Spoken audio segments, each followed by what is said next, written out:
Bueno, en principio les quiero agradecer a todos los que han venido a participar de esta charla. Como ustedes saben, nosotros somos una organización política, somos un partido territorial con la pretensión de contribuir a la buena gobernabilidad en Bragado y al desarrollo de Bragado. Y agradecemos la confianza de quienes no simpatizan, no militan, no están con nosotros, por haber venido y creyendo en lo que realmente nosotros estamos haciendo, que es intentando un aporte para, en la diversidad, incorporar información, incorporar elementos, incorporar contenidos que nos permitan ver el mundo donde vivimos. Es muy común que quienes hacemos política fundamentalmente miremos el día a día, estemos atentos a los intereses más cercanos, y nosotros creemos que a pesar de ser un partido territorial, tenemos que hacer el esfuerzo por tener una mirada global. Y hay acá con nosotros empresarios que seguramente para tomar decisiones todos los días miran más allá de los límites de Bragado y miran más allá de los límites de la Argentina. Bueno, nosotros pretendemos con esta visita de Fabio Queclas incorporar elementos para análisis empresarios, comerciales y fundamentalmente para análisis políticos. Fabio es un intelectual muy reconocido, es abogado, es magíster en desarrollo local de la Universidad de Cataluña, es un consultor de dilatada trayectoria tanto en lo público como en lo privado. Yo siempre digo que tiene una fuerte vocación por lo público. Él asesora a municipios como el de Rosario, municipios como el de Mendoza y también pequeños municipios como el de Rivadavia, el de nuestra región.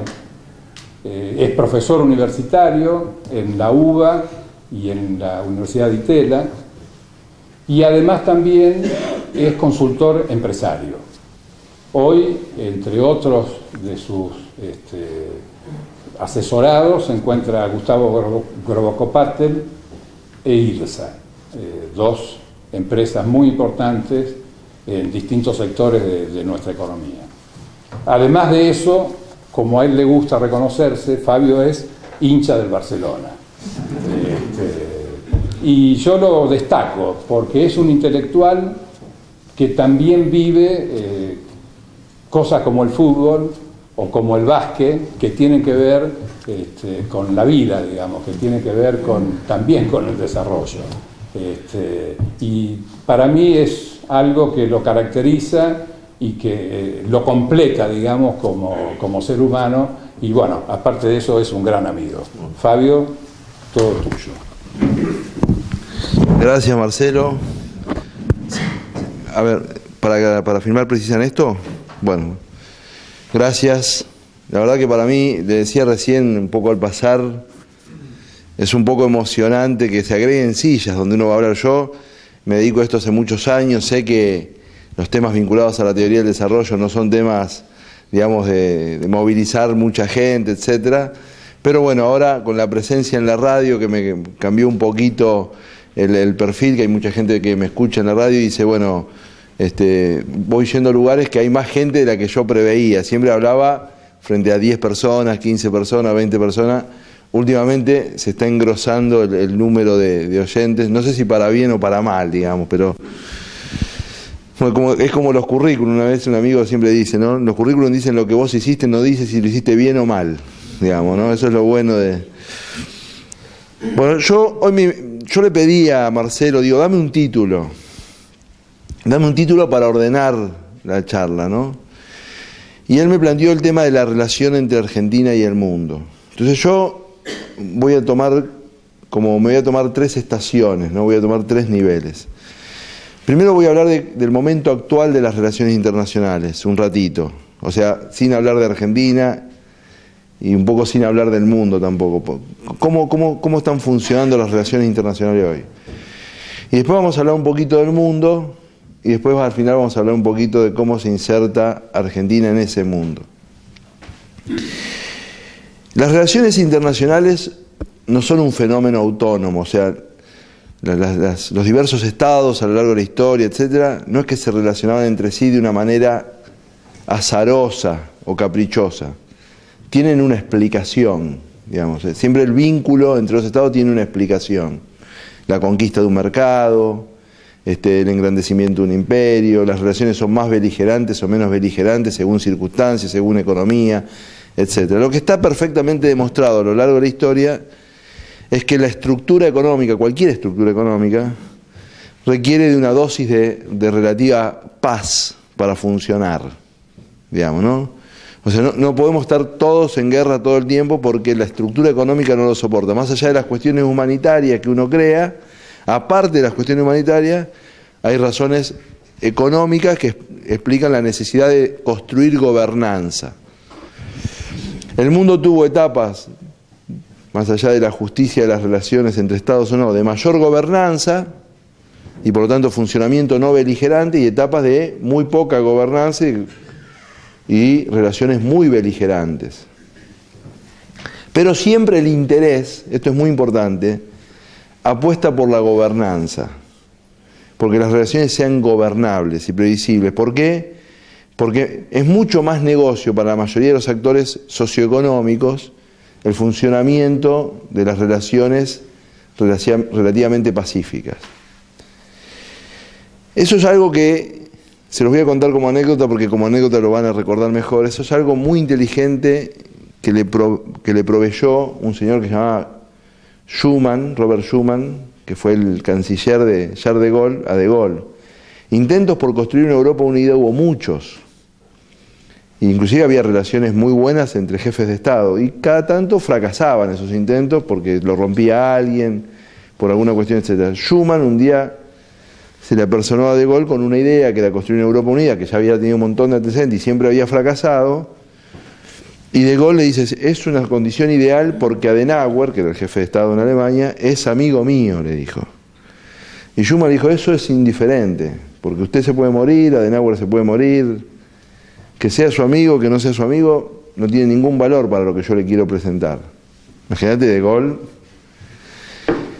No hay que hacer una alianza política entre Alemania y Francia, le dijo. Más sorprendido. ¿No? Hay que hacer una alianza económica, tenemos que pactar qué le podemos vender, qué nos pueden vender. Dice, porque si funciona una alianza económica, nunca más va a haber guerra. Porque los que nos vendan a nosotros no van a querer nunca que Alemania declare la guerra, porque vamos a hacer su mercado. Y los nuestros que le vendan a ellos lo mismo. Una vez que nosotros construyamos intereses, van a ser los propios actores, los propios empresarios, etcétera, los que van a decir, no, eso es una locura, si a mí me conviene venderle a los franceses, que vengan los turistas franceses, o que vengan los turistas alemanes. Entonces nosotros tenemos que construir una estrategia económica, y la estrategia política se va a derivar de la estrategia económica, y eso sí va a ser estable. Si no, vamos a depender de que Adenauer no se muera, o que usted no se muera. De Gaulle lo entendió, se creó la Comunidad Económica del Carbón y el Acero, después la Comunidad Económica Europea, y digamos, salvo los últimos 5 años, convengamos que fue un proyecto súper exitoso, ¿no? Y empezó como una alianza económica. Y aparte Schuman, que era un tipo súper inteligente, quiero decir, que tenía aparte la ventaja de ser francés y era hijo o nieto de alemanes, o sea que conjugaba en sí mismo la propia alianza que él pergeñaba. Schuman se dio cuenta de una cosa que va un poquito más allá de esta elemental de la cuestión de los intereses, etc. Que decía, estábamos frente a la hegemonía americana, y decía, miren, general, juntos somos 1/4 de los Estados Unidos, separados no somos nada. Que es la frase que dijo Merkel cuando le preguntaron si se iba a ir Grecia o no de la Unión Europea, y dijo, todos juntos somos el 7% del mundo, separados, ni terminó la frase, ¿no? Hoy Europa, toda Europa, en población es el 7% del mundo nada más. Son 7.000 millones de habitantes y Europa son 500 millones. Entonces se dio cuenta del mundo que vivían. Y entonces a mí me gustaría, si tuviera un pizarrón como si fuera profesor, escribir una palabrita, que es la palabrita, acá empieza mi conferencia, digamos, después de esta anécdota. La palabrita que a mí me gustaría escribir se llama contemporaneidad. Contemporaneidad sería como el atributo que tiene una organización, una persona, de darse cuenta en el mundo en el que vive, ¿no? Por ejemplo, si yo prohibiera ahora y dijera un proyecto de ley para derogar la ley de divorcio, sería, más allá que muchos se reirían y etcétera, no tiene sentido contemporáneo, digamos, o sea, es una cosa, es un anacronismo que yo proponga un proyecto de ley para eliminar la ley de divorcio. Entonces, la idea de contemporaneidad para mí es una noción muy fuerte, porque uno siente que a veces hay personas, ahora yo les voy a ir dando datos, que no es que piensan mal o que piensan bien, que piensan fuera de tiempo. O sea, son personas, algunas muy inteligentes, pero que no están hablando de lo que está pasando ahora. Entonces vamos a empezar un poquito con qué está pasando ahora. En los últimos 40 años, el mundo cambió mucho, y en términos territoriales, el cambio más fuerte que se dio es la emergencia de un fenómeno que lo hemos bautizado globalización, que es una reconfiguración territorial a escala planetaria, ¿no? Es una reconfiguración del mundo. ¿Cuál es el origen de esa reconfiguración? ¿Cuál es el origen? ¿Por qué el mundo se reconfiguró en los últimos 40 años? El mundo se reconfiguró en los últimos 40 años por la convergencia de tres grandes transformaciones tecnológicas, cuya convergencia, o sea, la mezcla de las tres, nos va a dar un producto del cual vamos a hablar ahora en un ratito. Vamos a contar cuáles fueron esas tres grandes y voy a tratar, si digo algo que no se entiende, que es áspero al oído, levantan la mano. La primera gran transformación tecnológica ocurrió a fines de la década del 70. A fines de la década del 70 pasó algo muy extraño. Ustedes saben que la industria conceptualmente, en general, la industria, cualquier industria, la del mueble, la del auto, la del acero, la de la heladera, cualquier industria, tiene una propensión natural a mejorar sus estándares de funcionamiento. O sea, aparece un auto que anda a 60 km por hora, al poco tiempo aparece un auto que anda a 70 km por hora, un auto que consume menos nafta, un auto que previene accidentes. Aparece una heladera que no congela, después aparece la que congela, después la que congela consumiendo menos. Eso es la tendencia, porque la industria vive de una idea perfeccionista que es atender cada vez mejor a su demandante, digamos. Si el demandante quiere consumir menos combustible, le ofrece en la próxima edición un auto que consume menos combustible. Esa es la tendencia normal. Pero a veces se producen disfuncionalidades. A fines de la década del 70, la industria de la telefonía empieza a tener un problema. ¿Cómo se mide la satisfacción en la industria de la telefonía? Por llamadas satisfactorias. O sea, yo tengo 100 llamadas, ¿cuántas son satisfactorias? ¿Cuántas las dos personas pudieron escucharse, entenderse y cerrar la llamada razonablemente bien? Hasta la década del 70, la industria de la telefonía venía mejorando. 95 llamadas satisfactorias, 95,5, 95,8, 96, 96,5, siempre mejoraba. Y a fines de la década del 70 empieza a desmejorar. 97,8, 97,2, 96,5. Cuando pasa dos o tres cositas no pasa nada, pero cuando la recurrencia es más fuerte, la propia industria dice, ¿qué pasa? Si nosotros queremos que la gente se comunique y la gente no se puede comunicar, ¿qué pasa? Y pasaba, en esa época la telefonía, la información telefónica, la voz se transmitía por cable de cobre. Y los nodos de cable de cobre crecían. En Buenos Aires había nodos de cable de cobre de 80 centímetros de diámetro. Los troncales crecían y crecían. Y en ese crecimiento empezaba a haber problemas.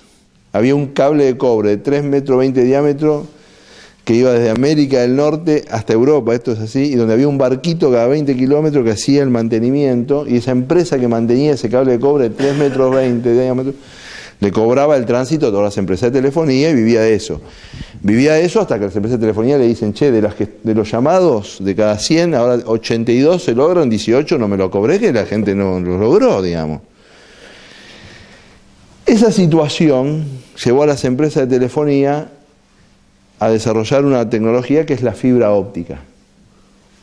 La fibra óptica es la respuesta tecnológica a una precrisis de la industria telefónica. Yo nunca en mi vida vi una fibra óptica, pero como soy un teórico de estas cosas, se lo puedo contar.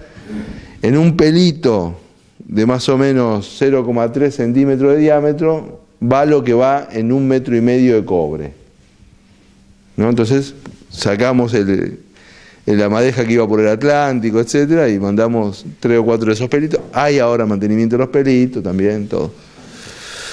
Pero eso lo hacía la Bell, France Telecom, Deutsche Telekom, etcétera. Impulsaron como una carrera entre ellas, hasta que la logró una empresa norteamericana.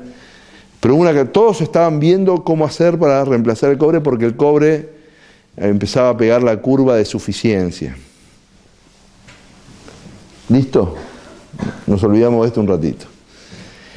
Ahora supongamos, siguiendo la mitología, que en un garage de Seattle, Estados Unidos, un joven con un anteojo así dijo, no es posible, la computación ya existía hace 30 años, desde la década del 40, desde Turing que había computación. Pero la computación tiene que ser amigable para que la pueda usar cualquiera. Se le ocurre a este pibe una locura. Hasta ese momento la computación era exclusiva y excluyente de los estados y las grandes corporaciones. ¿Quién precisaba procesar millones de datos? Un estado, para hacer el padrón electoral, una cosa, ¿no? O una gran corporación. Pero ¿quién se iba a imaginar? Yo mismo siempre cuento que cuando hago esto en la escuela, en la facultad, cuento que yo trabajaba de cadete en un estudio contable, que cuando se perdía una factura estábamos todos 10 minutos dando vueltas mirando los biblioratos, y cuando uno la encontraba, parecía, encontré la factura, aplaudíamos.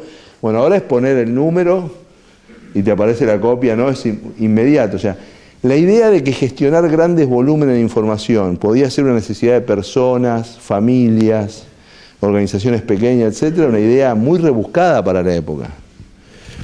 Este señor empieza a trabajar lo que se llama el software amigable, que la gente común pueda usar, pueda gestionar, como las grandes empresas, como las grandes corporaciones, grandes volúmenes de información para lo que quiera. Después, si quiere guardar música, si quiere guardar la carta de sus hijos, si quiere guardar modelo de notas, es un problema de él. Y lo logra, digamos. Logra el programa Windows, y yo pertenezco a la generación en que todavía decíamos la barbaridad, que hoy no se escucha más, de ir a aprender computación. Eso es ridículo, porque son tan amigables los programas ahora que no existe la idea de ir a aprender computación. Apretás y te vas llevando solo. Ya sabés que tenés que escribir, el que borrar, aparece una gomita, está todo dibujadito, digamos. O sea, no existe que un chico... Por eso los chicos que tienen 3, 4 años agarran la tablet y la manejan, porque hubo la cabeza de alguien de cómo hacer este poderoso instrumento accesible a todo el mundo. Empresas de telecomunicaciones, el señor con la domótica, se llama eso, la domótica amigable. Y en un tercer lugar, muy lejos de todo eso, en las Fuerzas Armadas de los Estados Unidos, hubo un grupo de ingenieros que quisieron desarrollar un sistema para que la información crítica no esté en un solo lugar, porque eso lo hacía muy vulnerable.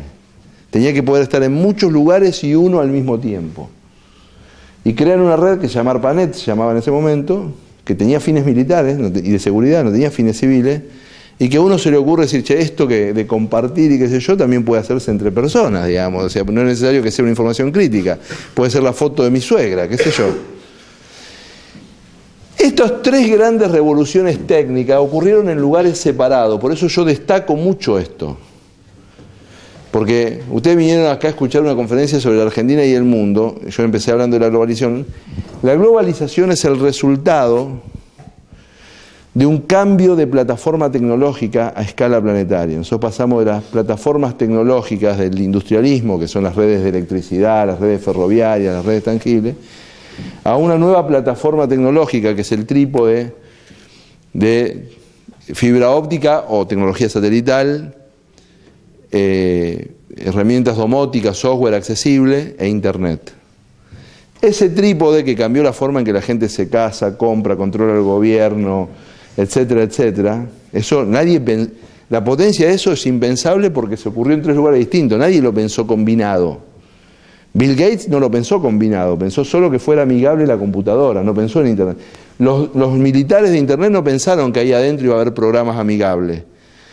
Y los de la fibra óptica ni se imaginaron que eso iba a soportar, iba a unir al mundo, y ese fluir de información iba a cambiar la forma de concebir la economía, de concebir las fronteras, etc.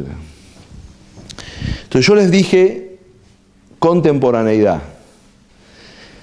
Ese trípode, imagínense que cambia cosas tan notables como la forma de conseguir novia, también cambia las relaciones internacionales. Ese trípode hace que las relaciones internacionales... Hoy ya hay un país en el mundo en el que uno puede hacerse ciudadano, optar por la ciudadanía de ese país en términos digitales sin haber ido nunca, que es Lituania. Uno puede ser ciudadano lituano sin ir a Lituania. ¿Me expliqué? Es impresionante.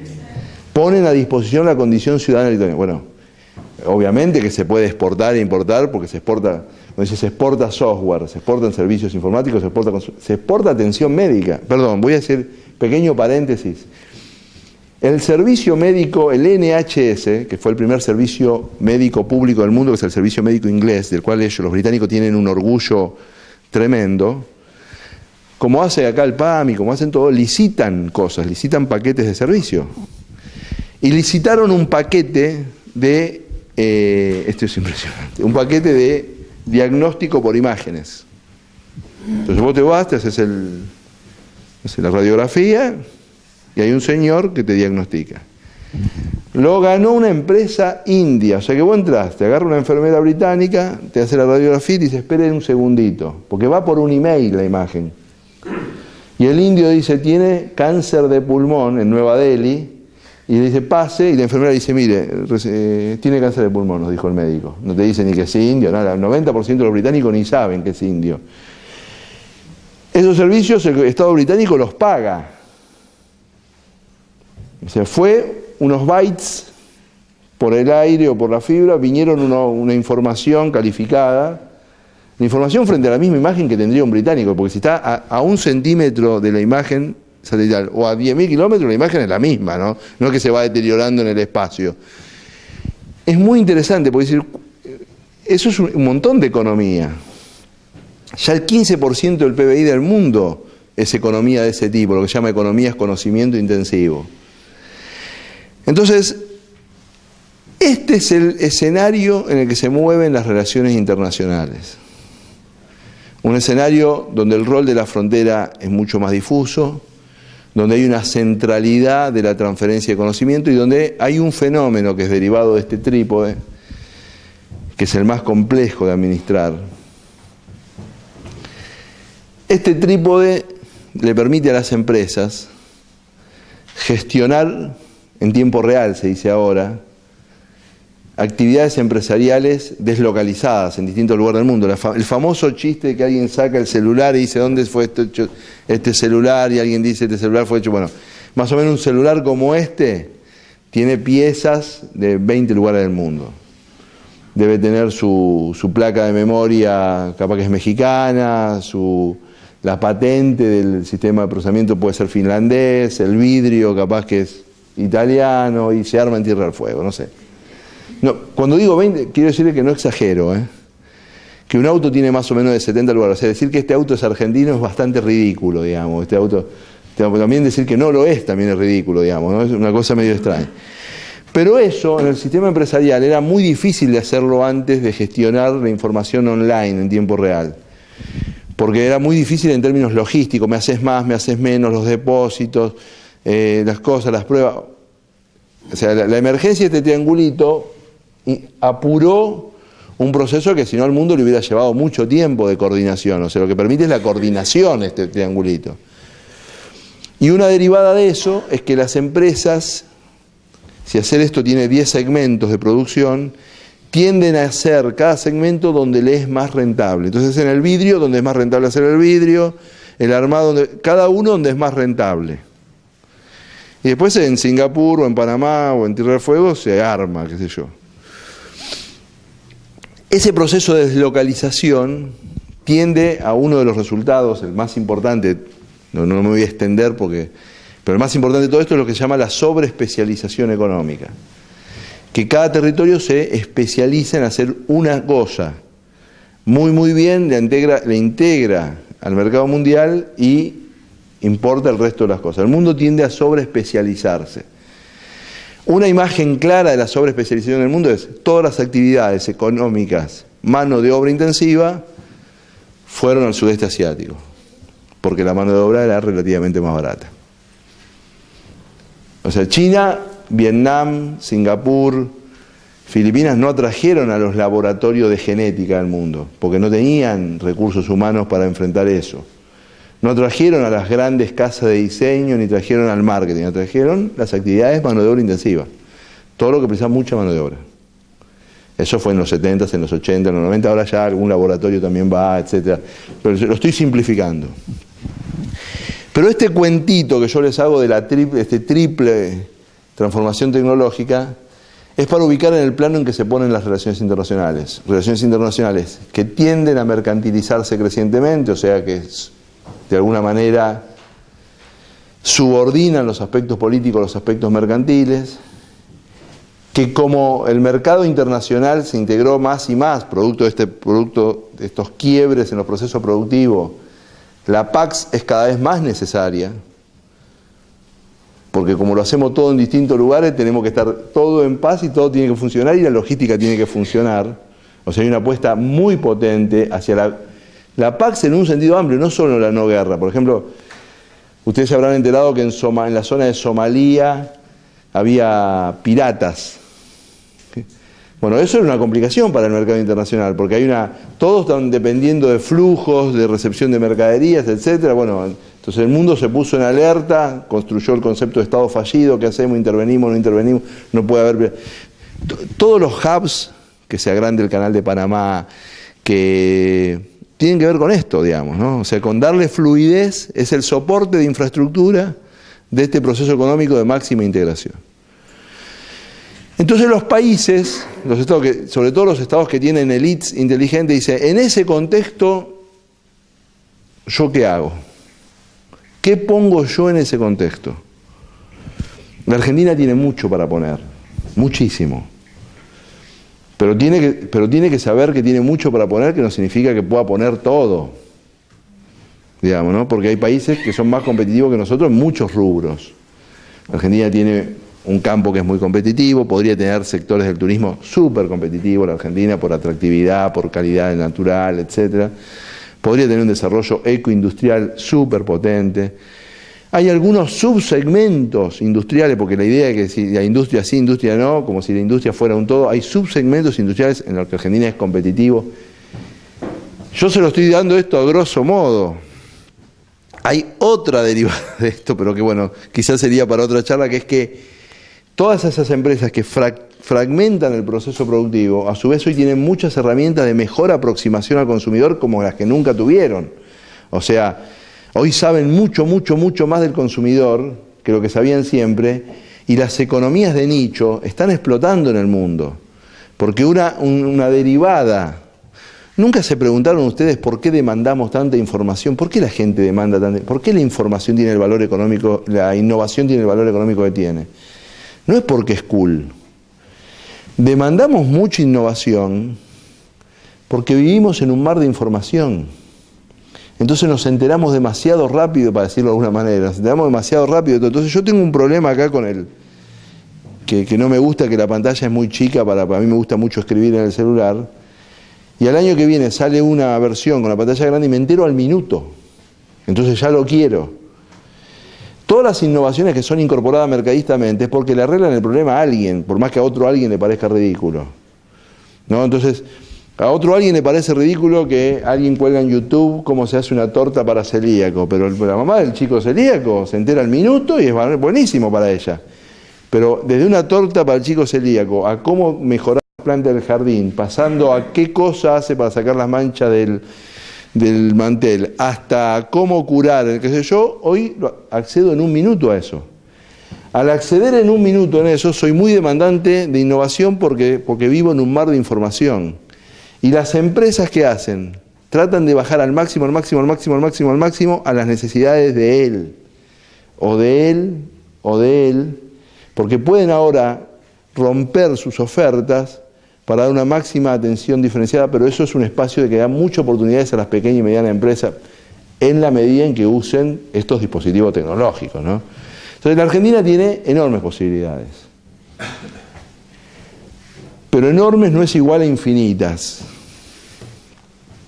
Porque los otros juegan, como diría Ubaldo Ratín, ¿no?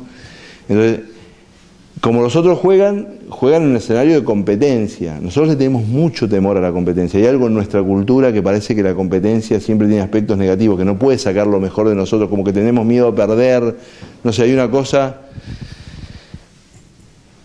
Y la Argentina, que es muy competitiva en muchos rubros y podría hacerlo en otros, tendría que ver el mundo como oportunidad y no como amenaza. Y ese es uno de los quiebres culturales que hay entre populismo y no populismo.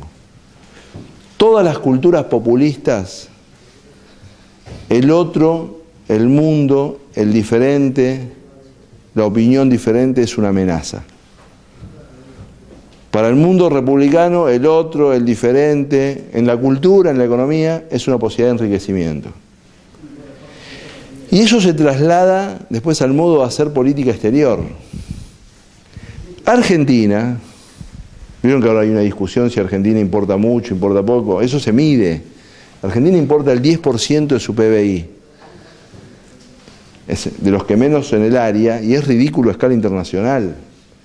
En el mundo hay países, no voy a poner el ejemplo exagerado, Singapur, 150% de su PBI, significa que importa más de todo lo que consume, porque parte de lo que importa lo transforma y lo exporta. Esa es la explicación por la cual importa más del 100% de su PBI.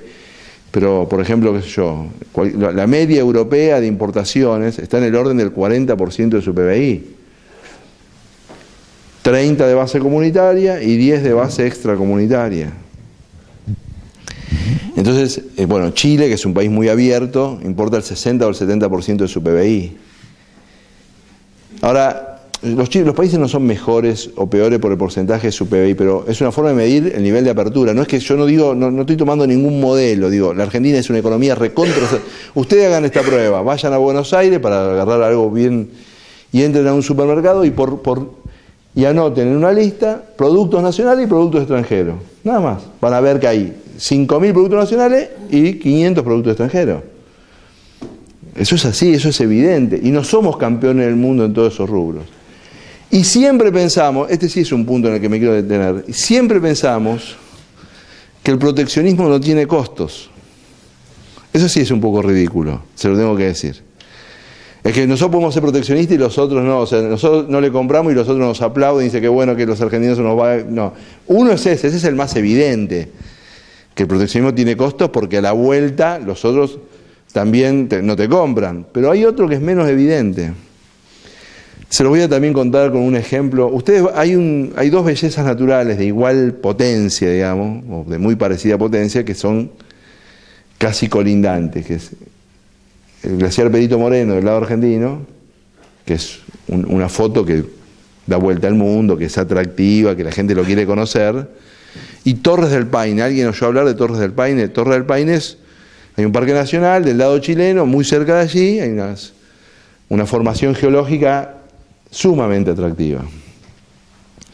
Torres del Paine recibe más del doble de turistas internacionales que el glaciar Perito Moreno. Entonces uno tiene que preguntarse por qué dos bellezas más o menos parecidas, una trae más del doble de turistas que la otra.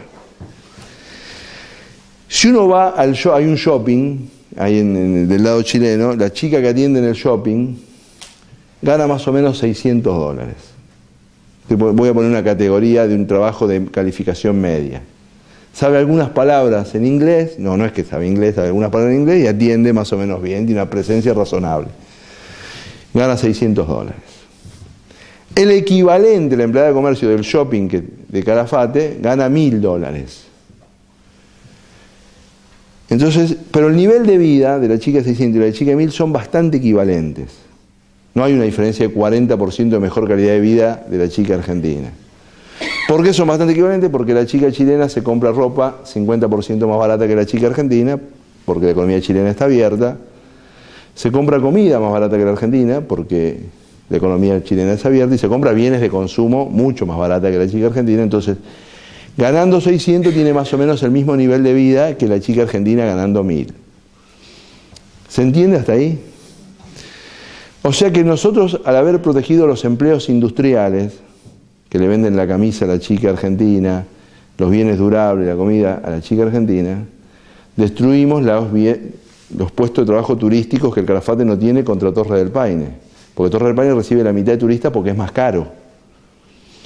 O sea, sostuvimos puestos de trabajo de la que le hace la camisa a la chica argentina, de la que le hace la ollita a la chica argentina, pero destruimos los hoteles que podrían estar llenos en Calafate si pudieran tener un precio competitivo con Torre del Paine. ¿Me explico? O sea, la economía no competitiva y protegida es una mochila sobre la economía competitiva. Es más fácil hacérselo con el campo. Con el campo no se los cuento porque les va a agarrar una de terror. Entonces, mantener a la economía, proteger, tiene un costo. Y quiero aclararle que soy una persona que defiende ciertas protecciones. Pero creer que no tiene costo es una ingenuidad muy grande. Entonces el modelo de relación de la Argentina, ¿se entendió el ejemplo de las dos chicas? Porque es medio largo, se entendió, ¿no? Que precisamos pagarle 1000 para que viva igual de la de 600 y porque le pagamos 1000, recibimos la mitad de turistas que los otros que le pagan 600. ¿Está claro? Entonces nosotros le colgamos una mochila a la economía competitiva y después nos preguntamos cómo nos tendríamos que integrar al mundo. Y nos tendríamos que integrar al mundo dejando volar al mundo como oportunidad los galgos de nuestra economía que corren bien. Entonces yo por ejemplo, la Argentina podría ser un líder mundial en maquinaria agraria, para los que piensan que yo no tengo pensamiento industrialista. Pero con el esquema fiscal que yo tengo, que es un esquema fiscal que tengo para proteger a los territorios no competitivos, los muchachos de Córdoba y Santa Fe no le pueden exportar ni a Brasil. Pero no es porque no sean competitivos, ni porque no sean ingeniosos, ni porque no hayan producido patentes, sino porque yo le pongo una mochila que los termino hundiendo contra el territorio. Entonces, para proteger a la industria automotriz clásica, le impido, con esa mochila, para proteger a la industria automotriz que no exporta de mercado cerrado, le impido exportar a la industria metalmecánica agraria, digamos, ¿no? Entonces, el título de la charla es la relación de Argentina con el mundo. Argentina tiene que saber que este trípode tecnológico pone en el centro de la relación con el mundo la relación económica. Y económica, yo hasta ahora me fui centrando en lo comercial. Económica es más que comercial. No es solo la relación comercial. Argentina, nosotros deberíamos ponernos contentos si empresas argentinas en el mundo abren filiales en el exterior. España soportó mucho mejor su crisis porque las empresas españolas en el exterior remesaron utilidades durante la crisis. Porque la crisis ocurría en España, pero Telefónica estaba en Argentina, en México, en Brasil.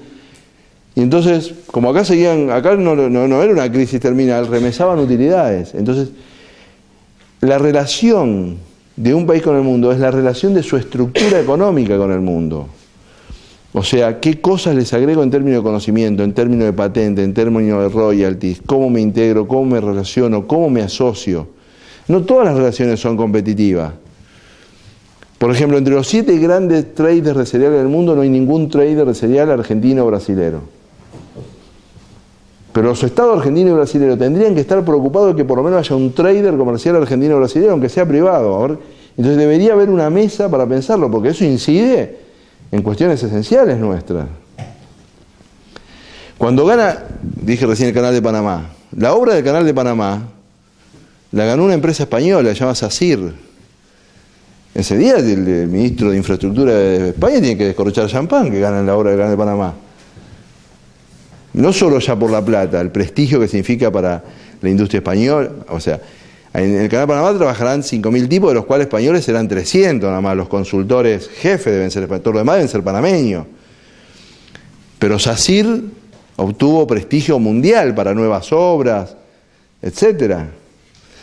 Entonces, a mí me parece que en ese sentido, en relación a este trípode y a la centralidad económica de la vinculación internacional, la Argentina mantiene en su agenda internacional todavía un debate muy pobre. Si volamos o no volamos a Malvinas.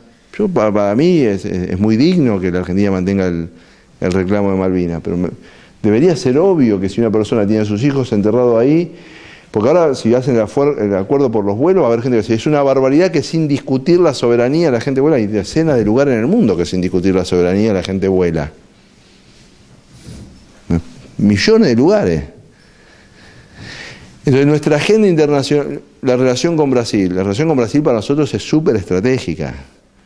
Que la Argentina le haya puesto durante los últimos 10 años un montón de salvaguarda a los productos brasileros, así como dijo Merkel, juntos somos el 7%, nosotros podríamos decir exactamente lo mismo. Y de hecho, si la Argentina le exporta algo al mundo en términos industriales, es porque se lo exporta a Brasil. Entonces tenemos una relación crítica. ¿Qué podríamos hacer? Muchas cosas. En el mundo de la integración universitaria, en el mundo de la integración de infraestructura, en el mundo de la integración de la economía del conocimiento, cosas que no podemos hacer solos y que deberíamos estar haciendo juntos. Entonces, a mí me parece que este sentido contemporáneo, en qué marco se desarrollan las relaciones internacionales ahora, es un sentido que está ausente en el debate político argentino, que es un debate político en torno solo de la competencia entre Estados.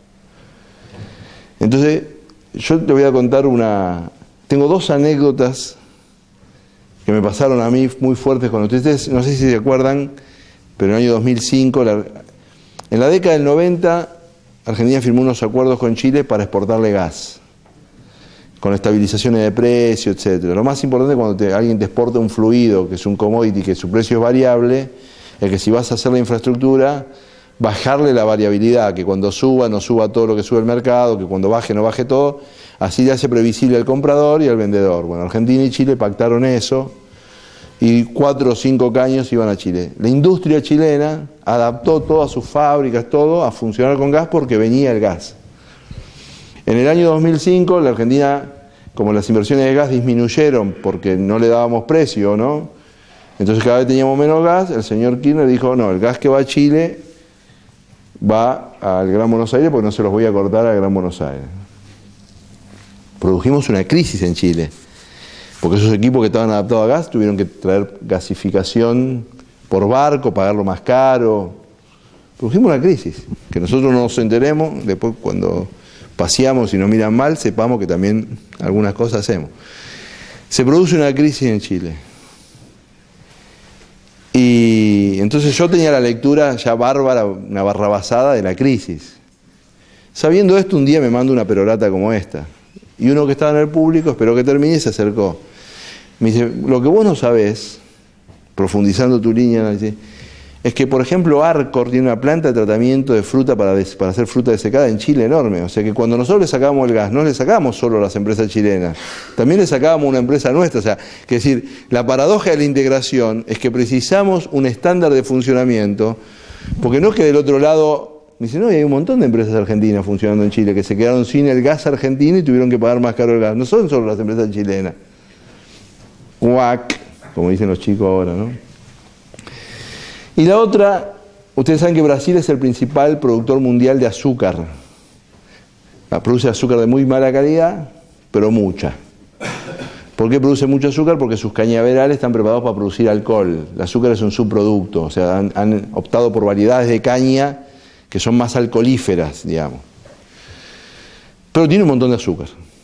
La Argentina, cuando firmó los tratados de Asunción, puso una salvaguarda que es que no...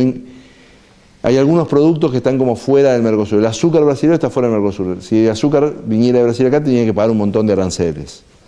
Es una salvaguarda para proteger a la industria tucumana y jujeña, ¿no?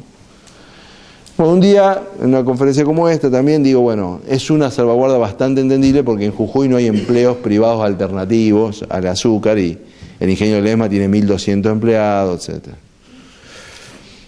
De vuelta, termina la reunión, la gente es muy educada, parece ser que no me lo dice en la reunión, ¿no? Y se me acerca uno y me dice, un economista, me dice, yo soy economista y trabajo en la Cámara Argentina, en la COPAL, que es la de alimentos. Me dice, ¿sabes a cuántos países del mundo le exporta Arcor? Justamente me dio el ejemplo. 105, 110 países del mundo tienen golosinas Arcor. Dice, Arcor exportaría 1/3 más de lo que exporta si pudiera importar el azúcar brasilera. Porque para defender los salarios, los 1.200 salarios de $500 del ingenio Ledesma, destruimos más o menos 1.200 salarios, pero de $1.000 que habría en Arroyito. Cuac. ¿Qué le quiero decir con esto?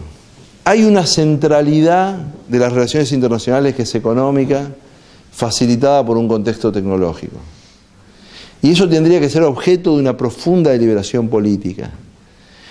La transición de una economía competitiva e integrada al mundo es una transición larga.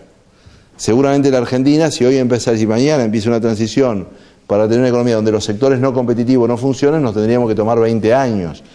Porque los 340.000 empleados de la industria textil no lo podemos dejar de la noche a la mañana sin laburo.